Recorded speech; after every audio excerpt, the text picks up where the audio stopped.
বাংলা আমি তোমায় ভালোবাসি।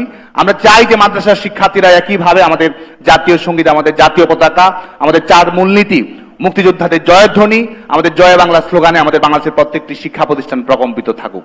আমরা চাই যে আমাদের মাদ্রাসা শিক্ষার্থীদের মধ্য থেকে বিজ্ঞানী বের হয়ে আসুক, শিল্পী বের হয়ে আসুক, মাদ্রাসা শিক্ষার্থীদের মধ্য থেকে উদ্যোক্তা বের হয়ে আসুক, মাদ্রাসা শিক্ষার্থীদের মধ্য থেকে পলিসি মেকার বের হয়ে আসুক, মাদ্রাসা শিক্ষার্থীদের মধ্য থেকে আধুনিক রাজনীতিবিদ বের হয়ে আসুক। সেটাই কিন্তু আমাদের চাওয়া এবং সেই লক্ষ্য পূরণ করার উদ্দেশ্য নিয়ে বাংলাদেশ ছাত্রলীগ মাদ্রাসা শিক্ষার্থীদের নিয়ে আমরা কাজ করছি। আমরা চাই মাদ্রাসা শিক্ষার্থীরা বাংলাদেশের আধুনিক ছাত্র রাজনীতির অংশ হয়ে উঠুক। আমরা চাই মাদ্রাসা শিক্ষার্থীরা বাংলাদেশের প্রগতিশীল ছাত্র রাজনীতির অংশ হয়ে উঠুক। আমরা চাই মাদ্রাসা শিক্ষার্থীরা বাংলাদেশের বিজ্ঞান ভিত্তিক শিক্ষা ব্যবস্থার অংশ হয়ে উঠুক। পবিত্র ধর্মীয় আধ্যাত্মিক শিক্ষার পাশাপাশি কর্মসংস্থানমুখী এবং জীবনমুখী শিক্ষা ব্যবস্থার অংশ হয়ে উঠুক আমাদের মাদ্রাসা শিক্ষার্থীরা। সেটাই কিন্তু আমাদের চাওয়া।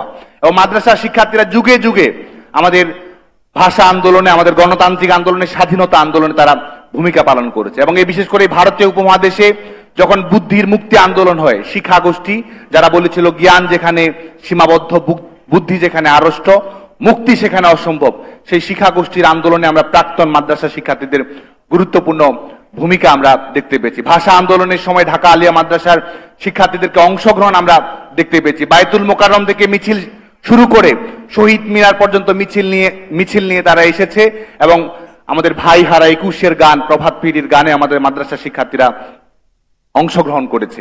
এবং আমাদের বাংলাদেশের প্রথিতযশা অনেক ব্যক্তিত্ব যারা এই মাদ্রাসা, আমাদের সাহিত্যিক, শিল্পী যারা মাদ্রাসা শিক্ষা ব্যবস্থায় লেখাপড়া করেছেন, আমাদের অকাল প্রয়াত তারেক মাসুদ যিনি মাটির ময়না, মুক্তিযুদ্ধ ভিত্তিক মাটির ময়না, কিংবা আমাদের মুক্তির গান যিনি তৈরি করেছেন, ডকুমেন্টারি তৈরি করেছেন, আধুনিক চলচ্চিত্র তৈরি করেছেন, সেই তারেক মাসুদ তিনি মাদ্রাসার একজন শিক্ষার্থী ছিলেন।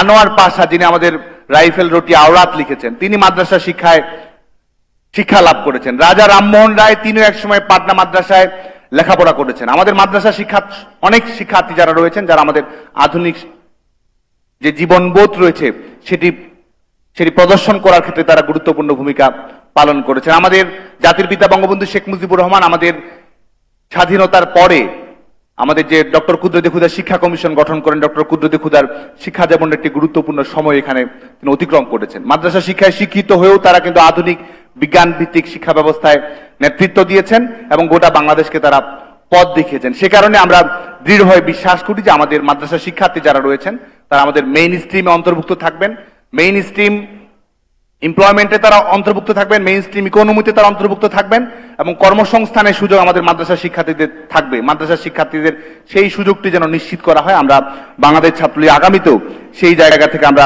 আমাদের গুরুত্বপূর্ণ ভূমিকা পালন করার চেষ্টা